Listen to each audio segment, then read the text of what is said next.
You are listening to the Archaeology Podcast Network. Ancient tools and burials, plants and seeds, Neanderthals. All these things we make no apology are the study of archaeology. But we don't do dinosaurs. No, we don't do dinosaurs. Hey everyone, and welcome to the Archaeological Fantasies Podcast, episode 27. I'm your host, Sara, with my co-host, Ken Fader. And today we're discussing some of Ken's favorite places to go in the United States. Ken is working on publishing a new book highlighting 50 places to go within the United States that are archaeological sites that you could easily visit. Ken's going to tell us about a few of his favorites in this episode, and hopefully in a follow-up episode. Stick around. When the day is spent, funny beady blokes you will see are a staple of archaeology. But we don't do dinosaurs. Hey everyone, and welcome back to the Archaeological Fantasies Podcast. I'm your host, Sara, with my co-host, Ken Fader. Good evening, everyone. If you're listening to this in the evening, good evening. How you doing, Sara? Your voice is back, huh? It is, and I'm glad to have it. Actually, I think I'm getting ready to lose it again, but that's neither here nor there. Exactly. You can only yell at like 200 kids in a week and keep your voice for so long. So the holidays are coming up. I thought it might be fun for us to go over your current project that you're working on because will it be published by the end of the year? Not the end of this year, not 2015, but 2016. Publishing is a very slow, glacially slow process. But the book is in production right now, and we'll talk about that. And but by this time next year, we'll re-air these podcasts, or we'll do a new one as a kind of a book announcement once the book actually comes out. So tell us then, whet our appetite, if you will. There you go. For your upcoming book. Well, let me start, Sara, by talking a little bit about what inspired me to start this project in the first place. Yeah, I've been prof for a really long time. I think I started teaching in like 1977 or 78, which I know is before a lot of people were born. I was before I was born. Well, there you go. And I appreciate your pointing that out to me, Sara. I like pointing these things out when you mention them. Well, thank you. I appreciate it. One of my least favorite things ever that happens in my introductory archaeology class is the first day I'll be going down a list, student names, and it'll usually be some young woman in the front row, and I'll recognize her name, and I'll say to her, "Oh, I recognize your name. Have you taken one of my classes before?" And she'll say to me, "No, but my mom says you're a really good professor." And I was like, "Oh my God, I've been doing this for too long." I've promised my students that the first time that happens and the student says, "Well, Grammy said you were a really good professor," I'm doing the mic drop thing, and I'm walking out, and that's it. I'm done.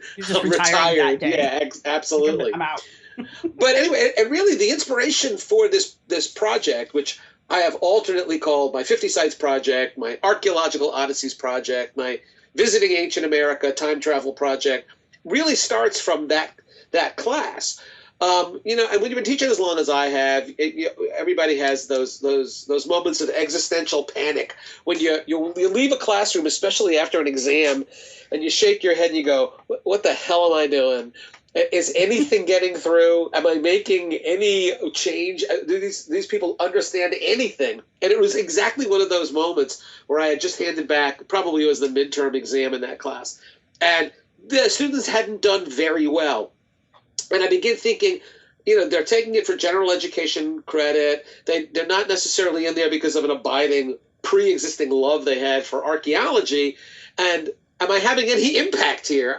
Are they retaining any of this? Right. And specifically, I remember asking myself, all right, some of them knew the answer on the multiple choice question about the half-life of radiocarbon. And they remember it now. How many will remember it 5 years from now? Hell, how many of them will remember it 5 minutes from now? And ultimately, does it really matter, And so I was having this, going over my head, what should I be teaching in an introductory course in archaeology? I want to tell them about methods, and I want to talk about the whole process of conducting archaeological research. But how much are they retaining? How much will they remember? How important is it? And so I was really feeling kind of down in the dumps about my ability to teach, student interest in what I was teaching. And as so often happens in our lives, there's this wonderful bit of synchronicity where within a day or two, I received a letter, an actual letter. And we're talking about, this is probably 2008. So it's about, 7 years ago. And I received a letter, and the letter is from a previous student who had taken my course about 4 years before. So he was in my class 2004, that's 11 years ago. 4 years before I received the letter. And here's how it starts, Sarah, and these are classic. Dear Dr. Fader, you won't remember me, which is absolutely true. I have a class that's 90 kids, so I have hundreds of kids, every year it's 180 kids. So you won't remember me, which is true. I wasn't a very good student. Sarah, I checked. He was absolutely being honest. He hadn't done very well in the class. But, he says, I wasn't a very good student, but that he says, I loved the class, even though at the time I really wasn't a good student and didn't do very well. I really enjoyed the class, and I want you to know that. I thought that's very nice for him to reach out to me 4 years after the fact to say, hey, I liked the class. It was worthwhile, which is fine. But then he goes on and says, the thing I particularly liked about your class were all those pictures you showed, and back then it was probably real, Kodak slides. All those pictures you showed of the archaeological sites when you use them as models or examples to show the application of the things you were talking about in class. That was cool. And then he tells me the following story. He says, look, Dr. Fader, I graduated. I'm married now. I've got a couple of kids. I have a 4-year-old daughter and about a 1-year-old daughter.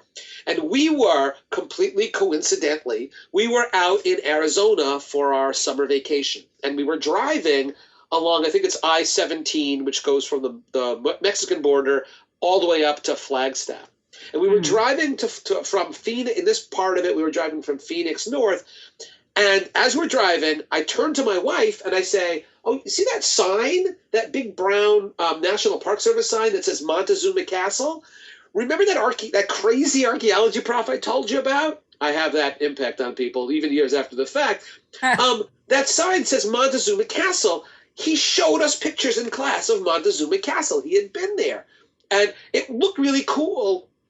Do you mind if we get off the highway and check it out? And he's telling me in this letter, well, my wife said she didn't mind, that the kids would be great to have the kids be able to get out of the car and stretch. So we got off at the exit and we went to Montezuma Castle.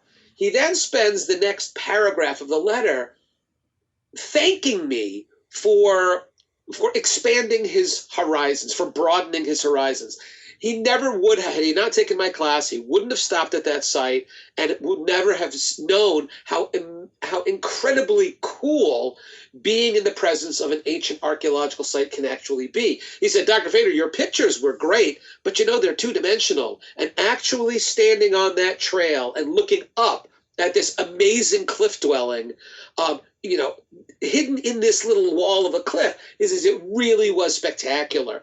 And my wife, she thought it was pretty cool. My littlest girl, my 1-year-old, well, she had fun running around. But he said, Dr. Fader, I want you to know that my 4-year-old daughter, after visiting Montezuma Castle, tells me that when she grows up, she wants to be an archaeologist. Aww. Well, isn't that adorable? I mean, that was incredibly cute. And I thought, wow, it's amazing to me that I can have enough of an impression on somebody by showing them some pictures of some cool archaeological sites and talking about how is it dated? How do we interpret how do we analyze the architecture? How do we interpret what the meaning is of having this structure hidden in a cliff? And what do other sites around it look like? So putting it in an archaeological context that an archaeologist would put it in, that I could have this impact, that this guy would contact me, and that I could have a multi-generational impact, Sarah. Let me tell you, right? So him, and now his daughter is really interested in this. That was really kind of great. And I came away from that, reading that letter, thinking, I really should emphasize that more in my classes. That, look, you guys are not, most of these kids are taking my course, again, for a general education credit. They're not going to be archaeologists. They may never take another course in anthropology or archaeology, but I have them for 15 weeks in a semester, 3 hours or so every week, that I can at least inspire them to become more interested in the human past, and maybe even inspire them to personally engage with that past, to personally visit these places that are open to the public, that you can actually see and gain a personal appreciation for the amazing archaeological record that's all around us.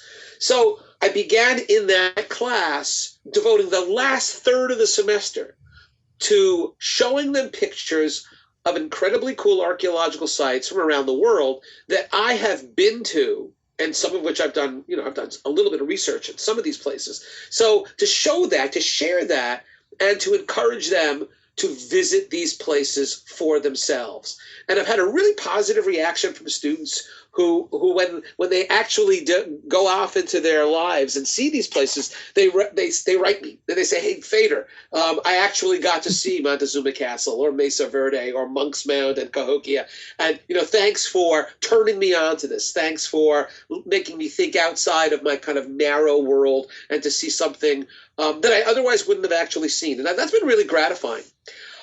But almost immediately, I also thought, well, I can have that kind of impact on 90 students each semester. But as an author, I can have a far broader impact by reaching outside of my little, introductory archaeology class and outside of my university and outside of academia. And I can produce something that has a much broader appeal, that I can, in fact, write a book in which I can encourage the book public to go out and actually visit archaeological sites that are open to the public, not to go dig them, but simply to stand in their presence and to understand and appreciate what's important about them. So I began in 2008. I actually began my 50 sites project long before that, only I didn't know it, because in my various visits tourist visits during vacations, I would often try to incorporate local archaeological sites wherever I went. But in 2008, I began kind of this formal process of saying, focused on the United States, because that's probably where most of my readers are going to be living, and they are most likely to be able to visit these places in the United States rather than Egypt or Mesopotamia or whatever. And so I began actually visiting as many archaeological sites that are open to the public in the United States as I possibly could, and decided that, 50 is a nice round number. How about a book in which I encourage people to visit what I personally decide are the 50 most interesting, relatively easily accessible archaeological sites? And to not just put together a list of 50 sites, but to explain why each one of them is uniquely important, whether they are kind of emblematic of a particular time period in American antiquity, or they are particularly significant historically in the development of archaeology, or why they are somehow iconic in terms of a particular region, a region of the United States. And so I began that process formally I began it in 2008, traveling all across the United States every chance I could get, during summer vacations, during spring break, during winter vacation. I would be talking to my students, Sarah, and listen, I love Ohio. I think Ohio is a really great place, and the archaeology is great. But most students in New England, I think they think Ohio is like a vast wasteland, because I would ask the students, "So what are you doing over spring break?" And they would say, "Oh, we're going to Daytona. We're going to Virginia Beach. Where are you going, Dr. Fader?" And I would say, "I'm going to Ohio." And they would say, "Oh, we're sorry." And I said, no, Ohio is great. But I would go to Ohio and see Serpent Mound and see Miamisburg Mound or the Newark Earthworks. so I did that 2008, 2009, straight up through really almost just a couple of months ago, and began talking to publishers in like 2012. I wasn't yet ready to put together a prospectus because I had a lot more sites that I needed to see. And just earlier this year, I had a lovely long conversation with an editor at Rowman and Littlefield. They have a great archaeology list. This is Leanne Silverman. And she loved the idea of a book that was both a kind of a general guide to North American prehistory, but also a tourist's guide for people who want to be able to visit archaeological sites, or maybe for me to inspire them to visit these sites and to tell them something about why the sites are important. Yeah. And not that long after we talked, signed a book contract. The working title is now Ancient America, 50 Sites You Can See for Yourself. And it'll be out probably in about a year from now. Producing a book is a very time-consuming, glacially slow process. But I'm back and forth with emails with them all the time, and they're putting together the art manuscript, all photographs that I've taken at these places, and I'm just incredibly pleased, having been in archaeology a long time, and having written a bunch of stuff that a few hundred people read because they're professional archaeologists, having written textbooks that, again, maybe a greater number of people read because they're textbooks and classes. But then to sort of, and I've been doing this for a long time, and I hope to be. You're supposed to read your textbooks? No. Sarah, ultimately, as long as you buy the damn copy and I get my royalty check, you don't have to read them. It's fine. I am joking. I want everybody to know that I'm joking. Well, you got to read my textbooks. But anyhow, so the idea, I've been doing this a long time, and I hope to be doing it a lot longer. And I'm very gratified by the reaction that people have to my books, to my work, and that's great. But this 50 Sites project, in many ways, I view as kind of a capstone to my publishing career, although I hope to keep writing books. But this is kind of like now, so much of what this show is about, and what a couple of my books are about, is about debunking crazy crap about human antiquity. What this book is allowing me to do, and I'm really explicit about it right from the very beginning, is I tell people in the introduction to this book, listen, the average person now sees more archaeology on cable TV than they see in books or magazines. And so much of that is junk. I talk about the hidden history of the United States. Mm-hmm. That's kind of the thing that when you look at Scott Wolter, when you look at Giorgio Tsoukalos, when you look at that America Unearthed, or The Search for Giants, or Ancient Aliens, there's this whole notion that there's a hidden history out there. Right. And I say those guys don't reveal a hidden history. What they do is they make it up. Right. They fabricate it. But the real hidden history, it breaks my heart that people don't know about Cahokia, that people have no clue about the artwork in Horseshoe Canyon. They've never heard of that people are completely unaware of the Mound Builders or Serpent Mound or the Blythe Intaglios. It breaks my heart that these are things that they're hidden in part because we archaeologists don't do a good enough job of getting the word out there that the prehistory of the United States is vastly interesting and very informative, and there are insights. You're correct. We are very bad as a field with communicating with the outside world about what's out there that they could look at, or because so many people think that if it's an archaeological site, they're not supposed to go there, they're not supposed to touch it, they're not supposed to know about it. You're right. People don't know about all the sites that they can go to and interact with. Right. And every one of the sites on my 50 sites list are sites that are genuinely open to the public. You are welcome to go to these places. And in many cases, absolutely free. You park your car, you take a little bit of a hike, and you see amazing stuff. Not all of them free, but a lot of them. If I've got a hike, well, I'm just saying. That's one of the things, and we'll talk about some of the specific sites.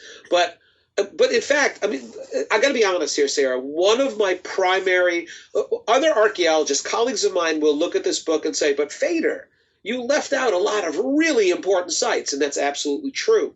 Yeah. Because what I'm doing is I'm looking at, the site of Clovis, the Clovis site, one of the most important sites in the United States, this Fluted Point site, kill site. And yeah, it's a great site, but Sarah, the truth of the matter is the average person drives up in their minivan with their kids. They're looking at an open field. There's nothing to see. Right.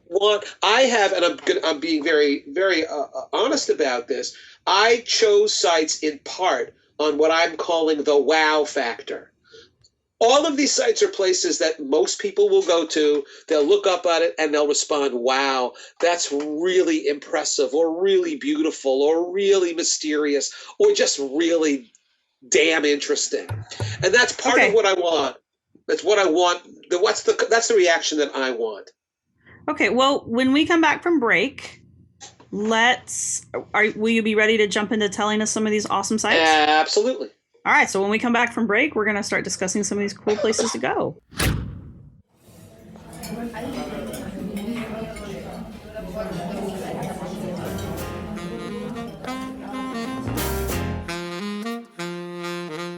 The Archaeology and Ale podcast presents a monthly series of lectures on all aspects of archaeology. These lectures are part of the Archaeology in the City program, hosted by the University of Sheffield in England, and are held at the Red Deer pub near the end of the month.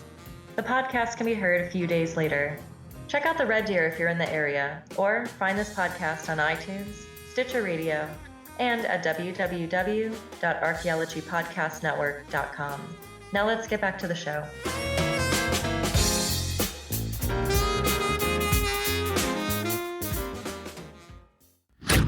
Okay, and we are back. Ken, would you like to start telling us about some of the cool... Why don't you start with, the top two, and then we'll probably go to another break, and you can hit the next two. See, Sarah, this is the thing that's really difficult for me. People ask me that all the time. They go, all right, well, there are 50 sites, but which one's the best? Or which are your top 5 or top 2?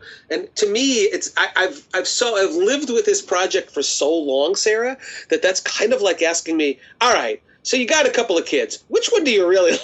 Which one do you really like? Which one is the second guy? He's all right, but this one kid, he's the best. So I cringe when people ask me that. But I think you got to get your practice in, man, because this is going to pop up a lot. Oh yeah. I did. I think I actually written this down, that when I'm discussing Mesa Verde, I think in the introduction I say, look, this is really hard for me. But if you came to me and said, hey, Kenny, the doctor says I have 2 weeks to live. And in those 2 weeks, I want to see as much as I can, including one important archaeological site. So of your 50, which one is it? Because this is my last chance. And I say, probably what I would tell you if you had 2 weeks to live and one site to see, go see Mesa Verde, because that one is the wow. If I give sites, a number of stars on the basis of their wow factor, so it's from 1 to 5. Mesa Verde is like a 12.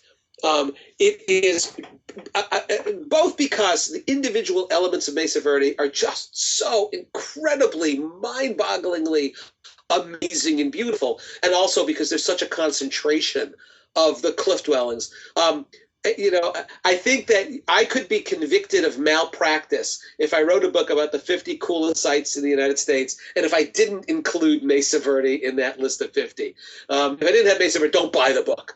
Mesa Verde is there. It's highlighted. Mesa Verde is in southwestern Colorado, and it's, oh my gosh, I've been there several times actually, both as when I was a lot younger and not as part of this project, but I've been back there a couple of times since I started the 50 Sites project. Mesa Verde is just kick-ass is the only way to describe it. It is a concentration of the largest and absolutely most impressive cliff dwellings you're going to see anywhere. They just are absolutely mind-bogglingly beautiful.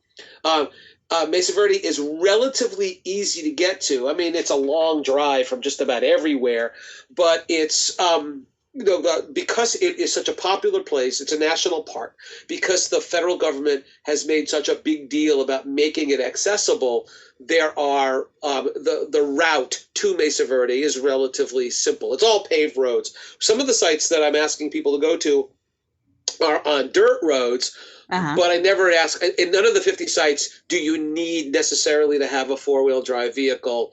Well, that's nice of you. Yeah, well, I mean, that's just to step back a little bit. We were talking. You were making fun of it. You don't want to have to You don't have to hike far to see a site. It was one of the things that I thought long and hard about. Was I wanted to make the sites, and Mesa Verde is a good example of this. Relatively easily accessible. None of the 50 sites that are in my list are sites where you have to be you don't have to be an Olympic runner, or you don't have to be a professional climber, and you don't have to be like a really dedicated outdoors person. Most of the hikes are relatively short. You don't have to climb. They are all hikes. And there's only one instance in my 50 sites, and maybe we'll talk about that one later on, where if you're not in pretty good shape, you might not want to try it. But I have not included any sites in here that require overnight hiking, and camping, or that in which I have to really warn people, hey, listen, if you're not in the best of shape, you won't make it. You'll make it to all of these sites as long as you're not this far from a heart attack, and I'm putting my fingers really close together. But Mesa Verde, and the thing too about a lot of these places, Sarah, that are on my list, and Mesa Verde is one of them, is that there are different levels of your personal participation.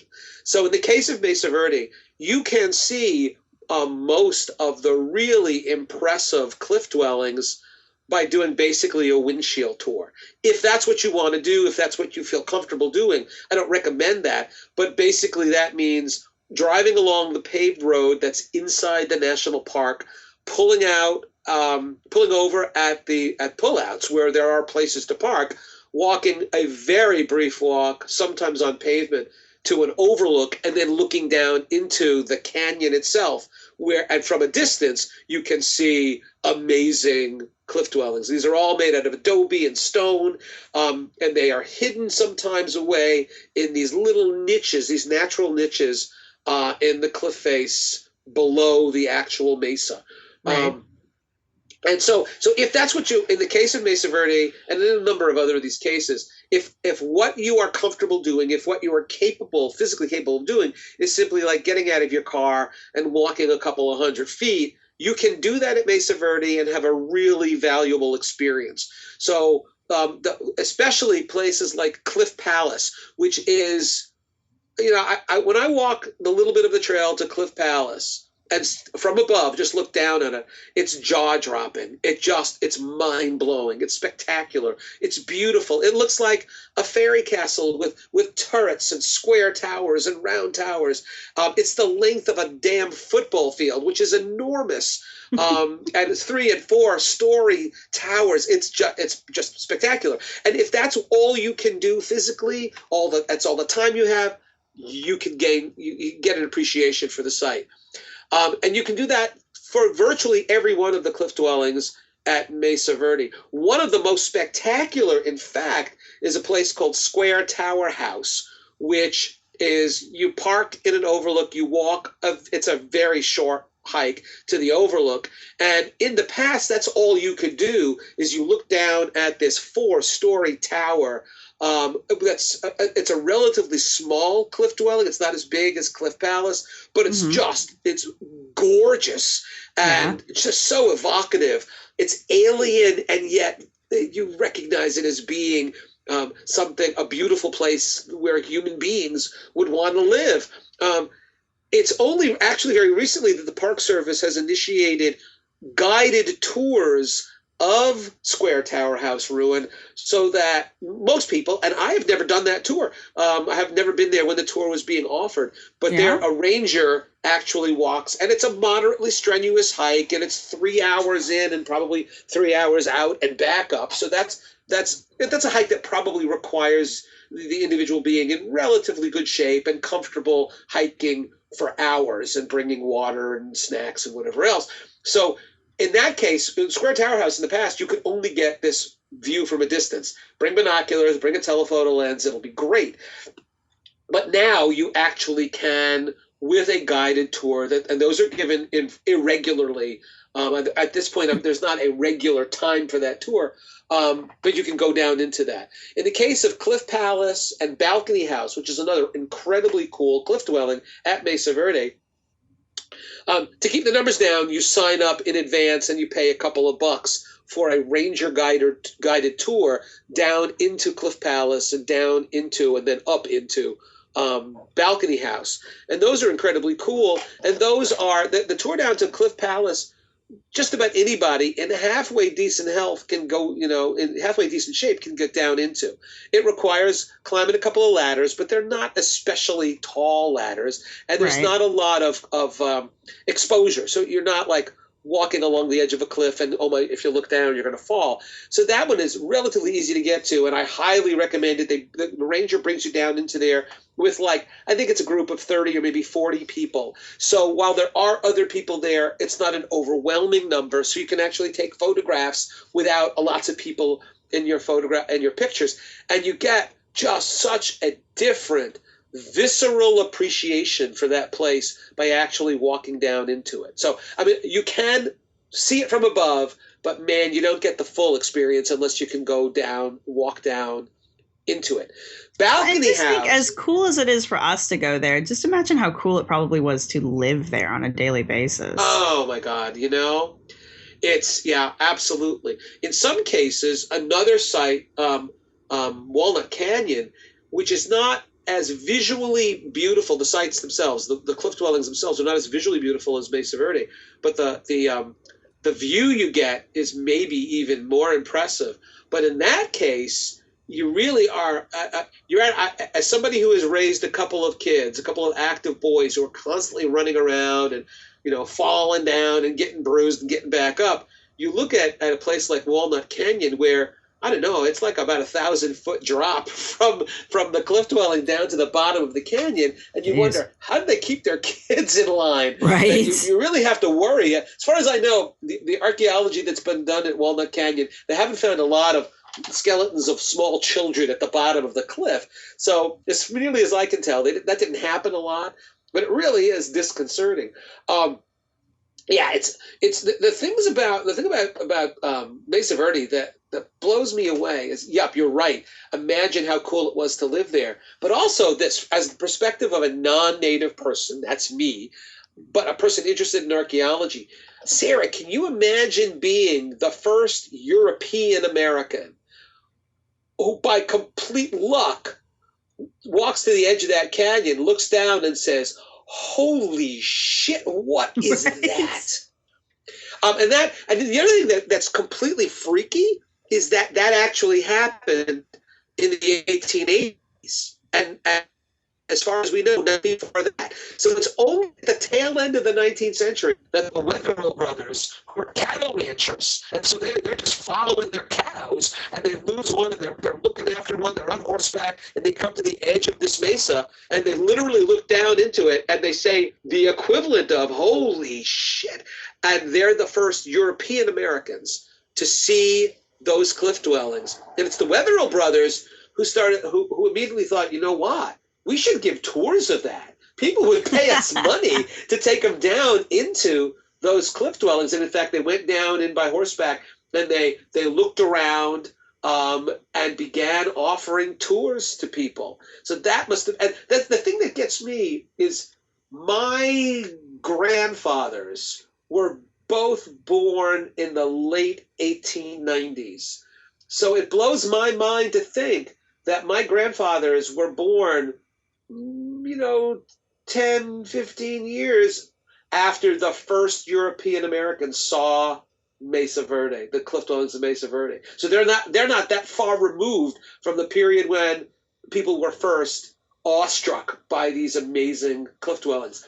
One of the cool things that the Park Service has done, and I took one of these, is they do sunset tours of Cliff Palace, and the park ranger. But listen to this, Sarah. The park ranger does it as if he were one of the Wetherell brothers. So he dresses in like late 1800s garb, and he's got copies of the handwritten letters written by the Wetherells, alerting other people to this amazing thing that they found. And so they bring copies of that, and they treat you. The fiction is, the conceit is, it's 1885 or 1890, and the Wetherell brothers are taking you down into Mesa Verde, into Cliff Palace, and that's really cool. It's just, it sounds a little hokey, but no, I think it really is incredibly interesting. I think that's and clever. Cool. Isn't that clever? Yeah, I think so. Yeah. And that's so there's that. For people interested who are going to go to Mesa Verde, and now a lot of it in the winter. The tours down into the cliff dwellings are closed off because it's dangerous and snowy and slippery. And so you got to go to their website. It's the Mesa Verde National Park Service has a website for Mesa Verde, and they give you the detailed schedules of when the tours are there. But I believe year round, as long as you can get to the place through the snow, you can drive along the ridge road and look down into the cliff dwellings. A friend of mine went during a winter years ago, and I have photographs of snow on the cliff dwellings, which is pretty damn cool as well. Balcony House is the other really large, very impressive. I mean, there are a lot of them, but number 2 would be Balcony House. And Balcony House is one where I do tell people 2 things. Number 1, if you have Balcony House is a new site, right? This is also in Mesa Verde. It's a different cliff dwelling in Mesa Verde. If you have a real pathological fear of heights, I do tell people, don't go to Balcony House. And the reason for that is you actually do have to climb up a pretty long ladder. And if you look back down from the top of that ladder, it's got to be 1,000 feet, 1,500 feet straight down. So if you're going to pass out because it's really high, don't do it. And the other thing that the Park Service people say, and they say this as politely as possible, is if you have a fear of heights, don't do this. And if you're really morbidly obese, don't do Balcony House. And the reason they say that is that Balcony House is this cool kind of duplex cliff dwelling.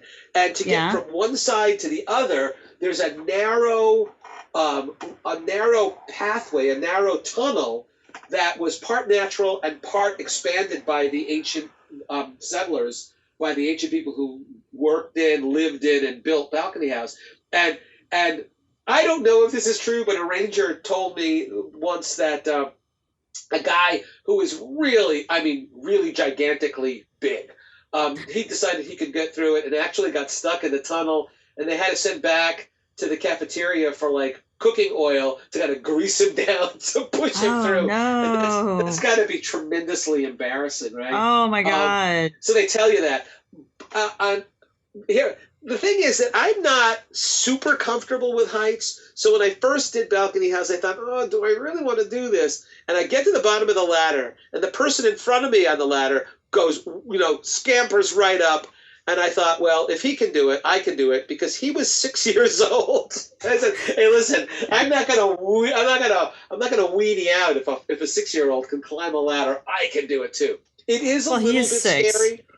So they have no fear. He doesn't know it. He's not smart enough to be afraid, right? Right. But Balcony House is incredibly cool. The funny story at Balcony House is that one of the things that I found really interesting, but it's also, I guess it's depressing, is that when you go to places like Mesa Verde, the good news is there are people from all over the world there. But at some point in time, I have the impression that Italian tourists, or French tourists, or Japanese tourists, or German tourists, or British tourists are more interested in our archaeology, the archaeology of our country, than we are. Because you walk through Mesa Verde sometime and I think, my God, am I the only English-speaking American person here? There should be more people who live here who should go to see Mesa Verde. So in any event, I was on one of the tours to Balcony House, and a lot of the people on the tour were Germans, and they're fascinated by Native American. That's great. And another person on the tour, though, was an American, and he obviously had just bought like new cowboy boots, and he was standing by one of the kivas, one of these kind of cylindrical building. Or for worship. These are the churches, the equivalent of churches. And there are a number of kivas at Balcony House and in all of the cliff dwellings. And it's kind of deep, and you have to be careful. And this guy is standing near one of the kivas, and we, the German guys and me, are waiting to get a picture of Balcony House, but we don't want him in the picture. We want him out of the picture. He looks up Sarah and sees that we're waiting for him. He says, "Oh, I'm sorry." And Sarah, he starts to run to get out of our way in his new cowboy boots. His cowboy boots clipped one of the rocks that was lining the kiva, the roof of the kiva, and he fell. And I thought, as he was falling, it was like slow motion. I thought, well, if he falls down into the kiva, he'll probably only break both of his legs. Just his legs. But Sarah, if he avoids the kiva entirely and trips again, he'll fall off the cliff entirely, and they'll be picking up pieces of him for weeks. He actually fell. It's hard for me to explain exactly what this kiva looks like, but there was a narrow part of it, and he fell virtually cross-legged on top of the wall of the kiva. So maybe he would have rather broken his legs. I don't know. But anyway, the German tourists and I rush towards this guy, and we pick him up to make sure he's okay. And he goes, "Oh no, I'm sorry, I'm fine." And then he walks away. I start cool. So I turn back and I start taking photographs of Balcony House. Right. And I look back. The German guys are no longer interested in taking pictures of Balcony House. Each one of them wants to have their picture taken with the guy who almost fell to his death. Oh dear. And I go, can you imagine? They're back home showing, see this crazy American guy? He almost fell to his death. And so they've got their arms around him like, oh my God, taking these photographs of this poor guy who almost fell. But Balcony House, if you gut it out, you can do it. The cool thing there too is the ladders are not like standard ladders you can get at Home Depot or Lowe's. They make the ladders to look, they are in fact replicas of the actual ladders found at some of these sites in the Southwest. Oh, nice. So they're basically, cypress logs, roughly cut, not made on machine, tied together with sinew, kind of tongue and groove kind of a deal, so that people can't fall off of them. And the last time I was there, the sun was shining on the ladder, so it was really hot. And they actually told people, instead of climbing the ladder the way you normally would with your hands grasping it from the front, they said, flip your hands around so that it's more like doing a chin up than doing a pull up, so that your hands, your palms you're looking at your palms and they're cupped around the backside of the ladder, which isn't in the sun, it's in the shade. And that was true. I tried it the other way. Oh, you burn your hands almost immediately.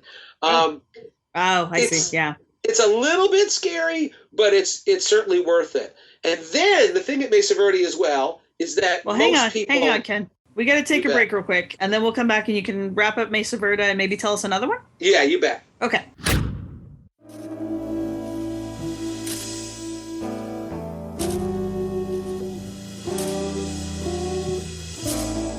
The CRM Archaeology podcast brings together a panel of cultural resource management professionals to discuss the issues that really matter to the profession. Find out about networking strategies, job hunting, graduate programs, and much more. We'll often feature interviews with college professors, CRM business owners, and experts as well. Check out the show on iTunes, Stitcher Radio, and at www.archaeologypodcastnetwork.com/CRM Arc Podcast. Let's get back to the show.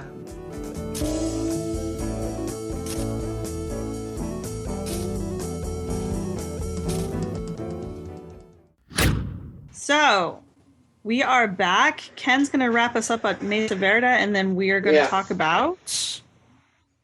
Oh, you know what? Let's talk about Horseshoe Canyon, because that's very different. That's a place that most people haven't heard of. Okay. Let's do it. So listen, to end on Mesa Verde. Mesa Verde, most people who go there stop at that first mesa, and they don't go on to the next one. There actually are two mesas, two clusters of cliff dwellings. So you do the first tour around the first one, you drive out to the next Mesa. So there's Chapin Mesa and Wetherill Mesa. You got to do them both. If you've got only one day, stop, take a look at Cliff Palace and Balcony House. Do the loop, so you see a bunch of Sunset House and a Square Tower ruined and a whole bunch of that other stuff. But if you have a couple of days, and there actually is a motel run by the Park Service right there on site, and there's lots of food. Nice. The only deal with Mesa Verde is you're not going to get, which is why I'm choosing Horseshoe Canyon next. At Mesa Verde, solitude, forget about it. They have 500,000 people there every year. You're always going to be bumping up against a lot of other people. There's lots of other folks there. But, that's because it's such a fabulous place. So go to Mesa Verde, get the whole experience. There are restaurants, there are museums, lots of planned activities with rangers. And again, if you got 2 weeks to live and you want to see an archaeological site, go to Mesa Verde. Now what I want to talk about is this other place that the majority of folks, both in and outside of archaeology, have probably never heard of, is an amazing series of artworks in a place called Horseshoe Canyon. Horseshoe Canyon is a part of the Canyonlands National Monument, which is itself just an absolutely beautiful natural wonders abound. Lots of spectacular hikes and spectacular vistas, geological. There is a separate unit. Canyonlands has a number of units, so they're not all contiguous. And the Horseshoe Canyon is a separate, discontiguous unit of Canyonlands. The deal with Horseshoe Canyon is, and I admit this fully in my 50 Sites book, it's not the easiest of my 50 sites to get to. To begin with, you've got to go by a dirt road. The dirt road is over 30 miles. Now, it's not a horrible dirt road. It's not a dirt road where, oh my God, you need a four-wheel drive vehicle to get in and get back out. The road is very well maintained, but it's bumpy and you're going to move around a little bit, and there's some sand there. So if you're panicked about that, and I always tell people, check your car rental contract to see whether or not this is acceptable or allowable. Not that I ever care one way or the other, but check your contract. But it's about a 30 some odd mile dirt road. This is Horseshoe Canyon is in Utah, as is Canyonlands National Monument. And here's the deal.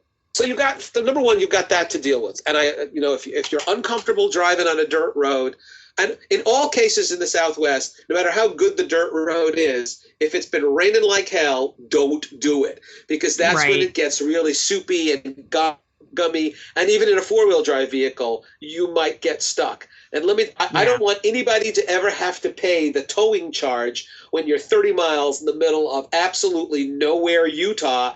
It's going to be a real bad financial hit. And plus, in a lot of these areas, cell phone service is non-existent.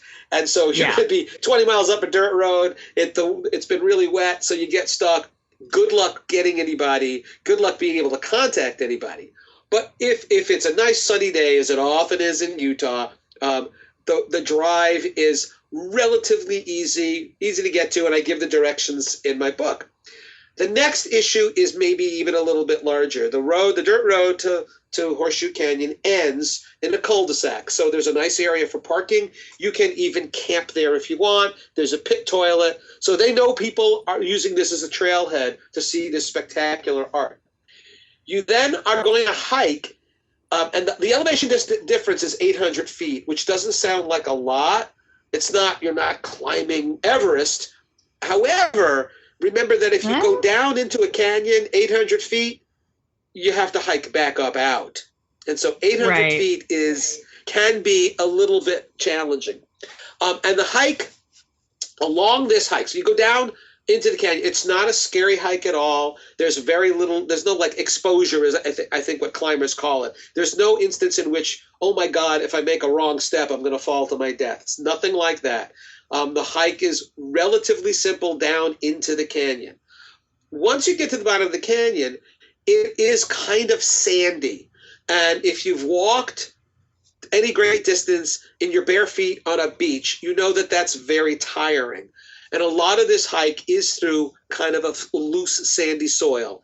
And ultimately, to reach the end of the hike, to see the very coolest, because of course the Native Americans saved the best for last, it's about 3.5 miles. So once you from your where you park to where you get to the end of the trail, it's 3.5 miles, and then it's 3.5 miles back out.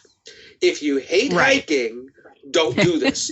If you've got a bad heart or bad hips or bad knees, don't do this. This is not easily accessible. You don't. No, I've done it. Listen, I'm 63. I did it a couple of years ago. I was 61. I'm not going to tell anybody that I'm in the best shape of my life, because I'm not. But I am pretty much an avid hiker. I hike a lot. And I will tell you that it was a pretty tough slog.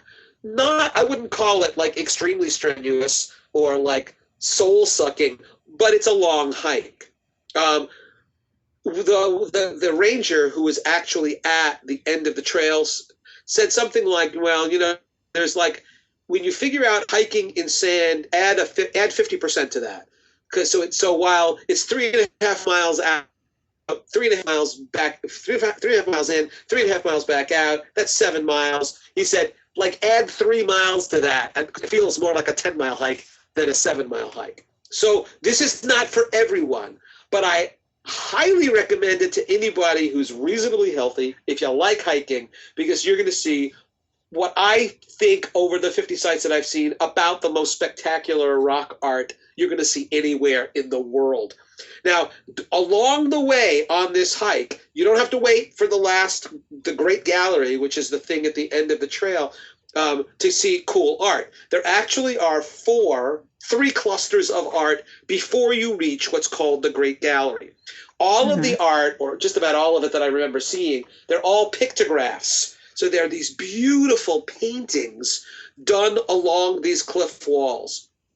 So, and I'm gonna probably screw this up. No, I think I remember the order of these things now. The first one you're going to see when you take this hike is high up on a beautiful flat cliff face, and it's the Horseshoe Canyon at one time in its life was called Barrier Canyon, and archaeologists, when they saw the art that was there, they named the art style after the art in this canyon. So if you ever read stuff about the prehistoric art of the American Southwest, you will hear people refer to the Barrier Canyon style of art.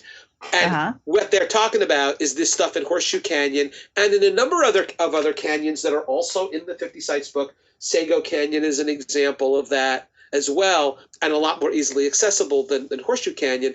And what they are, Sarah, are these incredibly, the best way I can describe it is really trippy images of anthropomorphs. And now here's the deal. A lot of folks have tried to understand rock art, and some people just give up. They say, you know what, it's art. You can, just explain a Picasso, explain Mondrian, explain a Magritte or Salvador Dali. It's human beings have an amazing imagination, have an enormous well of creativity, and that's what you're seeing. But folks have tried to explain, well, where do these images come from? Is it sympathetic magic? Are they painting animals on cave walls because they want to capture those animals in real life so they can eat them? The thing about the Barrier Canyon art is that the imagery, it's what we're looking at. First of all, many of them are anthropomorphs, means they look like people. But generally speaking, these are people who look like phantasms, like spirits. Most of them do not have arms or legs. Their bodies are extremely elongated, like they've gone through a black hole and have been spaghettified, which is what astrophysicists actually talk about. They say, yes, if you were to fall into a black hole, your body would become longer and longer and skinnier and skinnier. And that's what these anthropomorphs look like. They're very long, very skinny, no arms, no legs, and their faces are just riveting because many of them have these large vacant, hollow, googly eyes. And they just look really spooky. The deal here is we don't know what the precise meaning of these images are. They are riveting. They are engaging. They're awesome. But the deal is, and I will not say that this is from personal experience. Okay, Sarah, let's get that straight. But what I have been told is that people who take, LSD, that one of the things, and it's almost, and in truth, it's kind of stereotypical, that one of the things that people see is this stretchiness, that things start getting long, like Alice in Wonderland, where, she drink this and you get bigger and drink this and you get smaller, these kind of elongation or this melty thing. And the thing is that's not just a product of LSD. That's something that when our brains are stimulated in particular ways, and that can be from lack of sleep, that can be from constant dancing, that can be from withholding food for days, or it can be from ingesting hallucinogens, that everywhere in the world, people of different cultures tend to have similar hallucinations. And this kind of, they're called entopic phenomena, which has something to do with our eyes and the neurology behind vision and our brains. And so this stretchiness shows up. Not that long ago, archaeologists were studying, I believe it was Barrier Canyon art in the Southwest. And one of the things they noticed, Sarah, is that near a lot of these art sites are growing these wild plants that are, in fact, hallucinogenic. And so one of the things they were suggesting is that maybe these art sites are in fact sites where visions were being sought.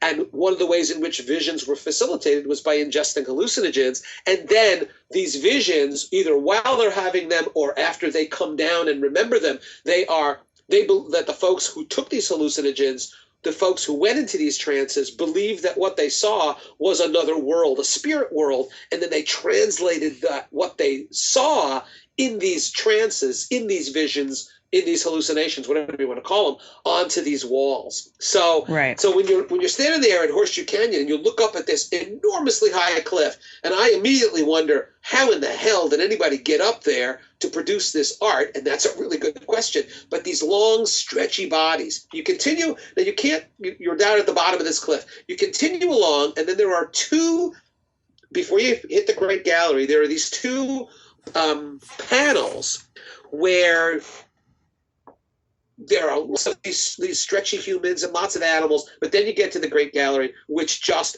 is mind-blowing. The thing I talk about in the book, there are more than 24 of these anthropomorphs. Each one of them is more than life-size, meaning they're 6 or 7 feet tall. They're up 15 feet on the cliff. Each one is different. No two are alike. Large, googly eyes. They look like sorcerers. They look like ghosts. They look like spirits.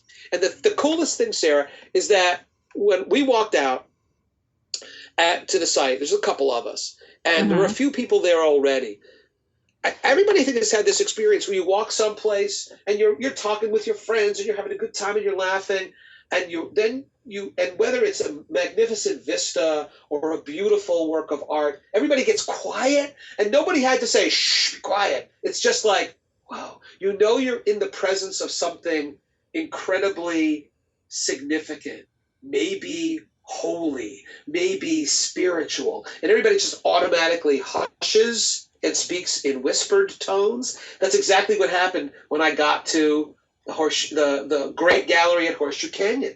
So we're talking and laughing and joking, and then suddenly quiet, and people looking at the art were whispering to one another. Nobody had to tell them to do that. It just seemed like it was the right thing to do. We were in the presence of something incredibly meaningful. Even if we didn't know exactly what the meaning was, we knew we were looking at a people different from us, alive 1,000 or 2,000 years ago, but who nevertheless shared that same desire to touch the divine, to touch something, to understand something that's beyond the material world.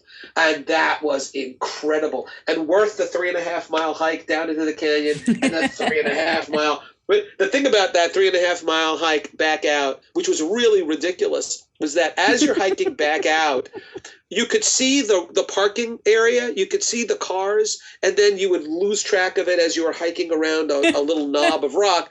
And then when you go around the knob and you look and say, well, the hell with that. It's further away than when it was a little while ago. How is that possible? And it seemed like it just took forever. But then you get up to the top and you feel like, you know what? I'm glad that was hard to get to. It's more meaningful that I had to work to get to that place and to get back out. And it just had this enormous effect on me. I included in the 50 sites, recognizing that not that many people are going to take that hike. But I encourage you, if you're interested in this, if you're in Utah, worth it. It's absolutely worth it. Absolutely. And I asked the ranger there, how many people you get here? Now remember, at Mesa Verde, over the course of a year, it's 500,000 people on average, I think. Something like that. At this site, this guy says on a good weekend day, they get 20 or 25 people. And in fact, when I walked out to the site, he looked at me and he said, wow, we just don't expect very many people to come out here because it's a challenge, but it's absolutely worth it. Highly recommend it. Absolutely. And it's beautiful. If I were up for a 6 mile hike in one day, that might be, I don't know. I would do that. It's 7 miles, but who's counting? Who's counting? Not me, apparently. So, but of course, that's also the thing. When we got to the bottom, as we're leaving, and we get to the bottom of where it starts going uphill, and I'm over 60 years old. I'm going to do this. I'm going to be fine, but I'm going to stop. And then when you see people in their 20s who are walking by and talking like they're walking on a flat surface, and I don't know, I want to beat them or something. I want to push them over the edge. Say, you guys are just being nasty. But you know what? You got to do what you're capable of, man. It's all right. There's no shame in taking a break. And in that particular one, I really do. I don't want anybody reading the book, trying it, hurting themselves, and then getting pissed at me. I want to make it really clear. If you're not in decent shape, if you haven't hiked like in your whole life, this is not the place to start. If your idea of an Olympic event is getting out of the Barco Lounger, running into the kitchen, getting cheese doodles and a Pepsi, and getting back in your chair before the end of the commercial, if that's your idea of exercise, don't do Horseshoe Canyon. But if it's not your idea of exercise, totally go do it, because it sounds like it's fantastic. Oh, and Sarah, I'll send you a picture of like the most beautiful panel at the end of the hike in the Great Gallery, and by all means, put it up on your blog. I will totally do that. Well, Ken, thank you for sharing that with us. Absolutely. And now, Sarah, so out of the 50, I've done 2, so we only need to do 25 podcast episodes to cover all of them. But maybe let's. Your book's coming out next year, so I mean, we could, do these periodically and just let people kind of whet their appetite, because I think it's kind of cool.